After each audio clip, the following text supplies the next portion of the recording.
Not exactly this time last year, but almost this time last year, I was playing through Link's Awakening on my YouTube channel, and I got a fair amount of interest in those videos, because a lot of people who were young when I was young had Link's Awakening on the Game Boy, could never beat it or didn't get that far. Oh, there's an awkward motion blur on this. Didn't get all that far in it and all that, and yeah. Basically, I thought I would do the exact same thing I did last time, which was just like with Link's Awakening, just like with Super Mario Land. I'm just gonna play through it.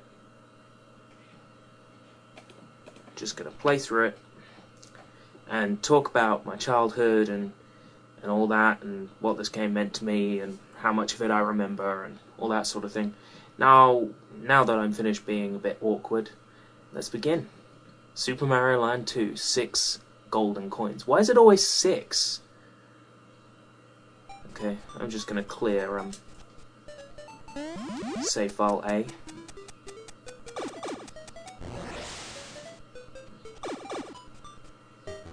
Okay, so this is the opening level, which is a weird mushroom house for some reason. It doesn't look like it went short in the level.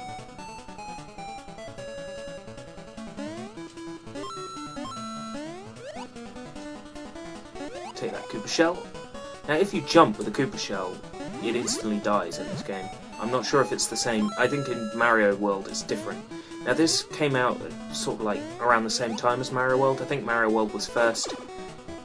Yeah, that makes sense. So this was shortly after, you know, the absolute sort of Mario style had been created. So, as you can see, this far more resembles a Mario game as we know it than Super Mario Land did. There are some things about this game that's quite peculiar, and some things aren't how they necessarily should be. But this feels a lot more like a Mario game than Super Mario Land. So, on that front, it is a much better game, full stop.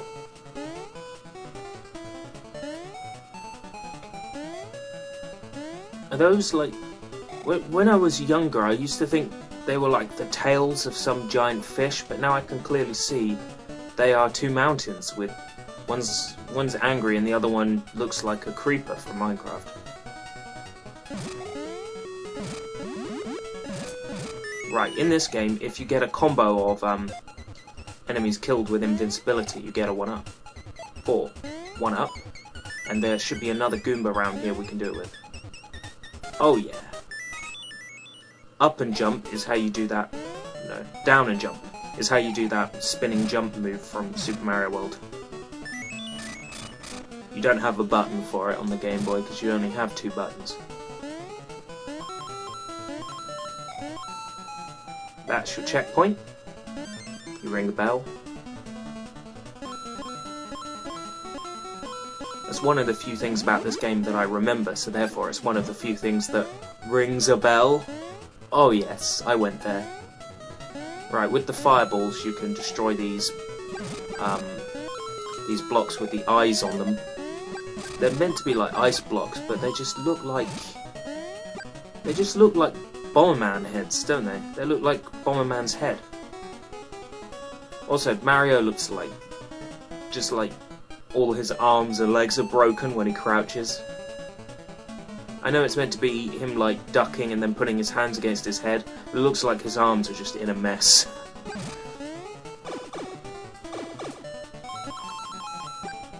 You notice these aren't Super Balls, they can't collect coins like the ones in Super Mario Land can, which is fine, you know, because I thought calling them Super Balls and having them fire in really awkward directions was annoying. Like I said, a lot of Mario staples, the way things work in the Super Mario World, are here in this game. If you hit the bell, you get a little bonus minigame at the end of your stage. This one is a crane game.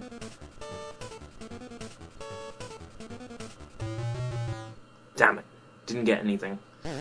Oh well, it's not like I need anything. This game, apart from the final level, this game is pretty much a walkover. Now, as a kid, when I got my Game Boy, I got my Game Boy, a carry case, Mario Land, and Mario Land 2 for like Christmas one year. It was the most amazing Christmas present ever, even. My brother got this like keyboard that he still got, and I got the Game Boy and Mario Land 1 and 2. Like, I wasn't that impressed with Mario Land 1, but Mario Land 2, I loved it to bits. I remember that Christmas, I could not stop playing this game. And the first world that I took on was the Tree World. So this is Tree Zone, I believe it's called. There's, yeah, drilling moles. I've forgotten quite a lot of this. It's been ages since I played this game. With the Link's Awakening playthrough, I was technically cheating, because I had played Link's Awakening on the 3DS and beaten it before playing it on YouTube.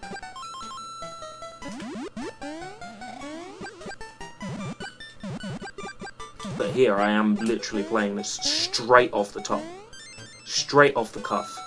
No memory of it.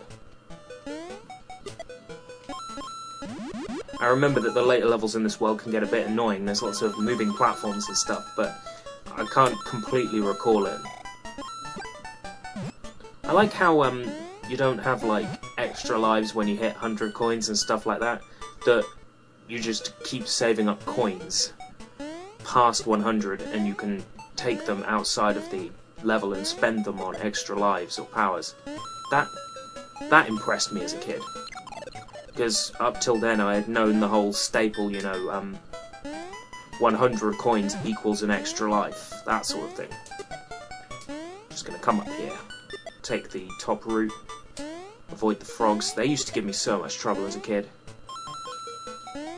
I'm under the impression that if there's a bonus, it's almost always on the top route from the level, so if I go across the top, yeah. Hit the bell, top route. I think I'll put the, do I need the other earphone in? Okay, so on this one you've got to identify, which bomb you want to press, and then, if you've ever come across this in mini-games and things before, like, I believe it's in one of the Mario Party games, whichever one you destroy, it splits off at each branching path. There's no way to actually ascertain which one you're going to get when playing this, so you just have to hope. No. Mushroom. That's bad. Oh well. One level into the tree zone. Not really that challenging yet. Oh, I remember this one. This one's with the, like, tree sap jelly. Yeah, this level's a bit strange. Got, like, cowfish. Like, I never quite understood that as a kid. I still kind of don't. Now, if you come up here, there's a secret route. I can't remember what's in it.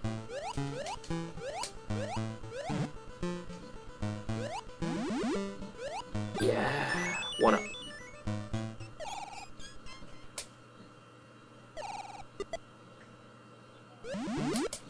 There's quite a lot of fire flowers in this world, isn't there?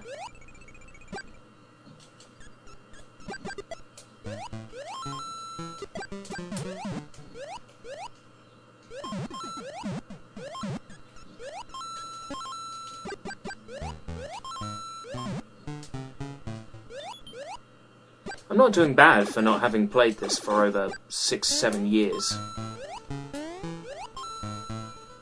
It might not be that long, actually. I'm sure that a couple of years ago I fished out a cartridge, but I can't find it anywhere, so I must have dreamt that.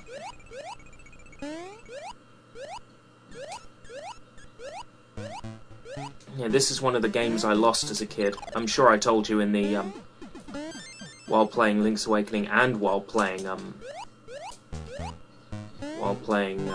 Super Mario Land, I'm sure I told you that I lost a bunch of games as a kid. A bunch of Game Boy games.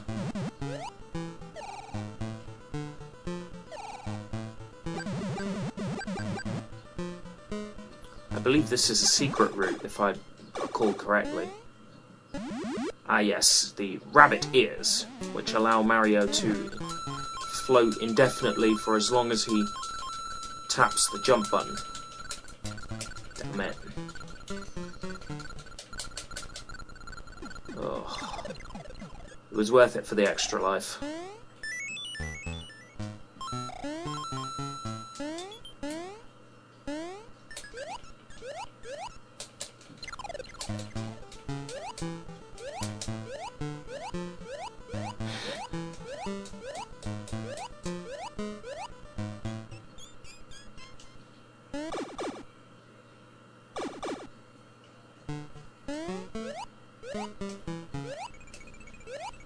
I'm gonna get that son of a bitch.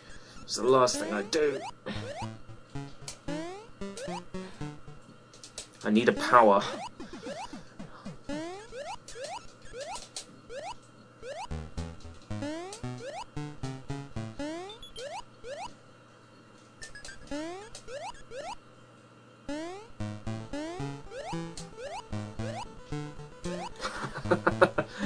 You sod.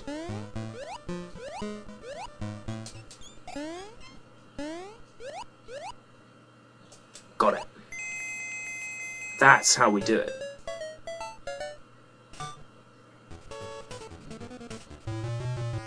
Damn it! I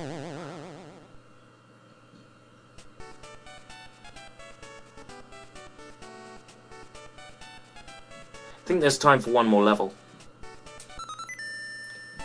Oh, this is the one with that... Oh, hold on. Every 4 hours or so, my computer monitor says, "Do you want to turn off?"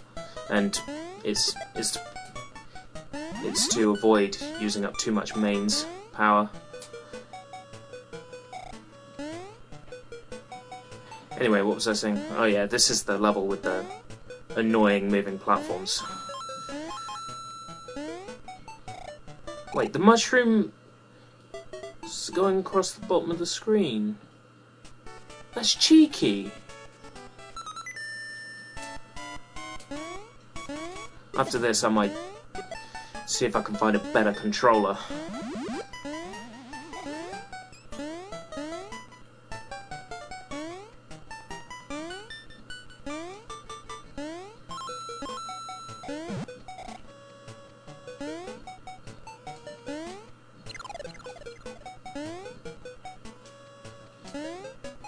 Yeah, I remember the moving platforms. I remember them giving me such trouble as a kid, but now I just imagine this level's going to be pretty much a walkover.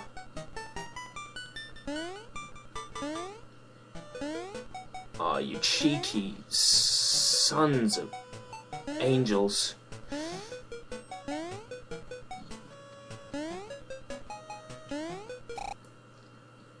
Wow, it's getting near the 15-minute mark and I haven't made so much as a dent in this level. So to be on the safe side, I'm going to stop it here. Next time, hopefully we'll take out the rest of Tree Zone. That would be ideal. So, until then, I'll see you next time, if we live that long.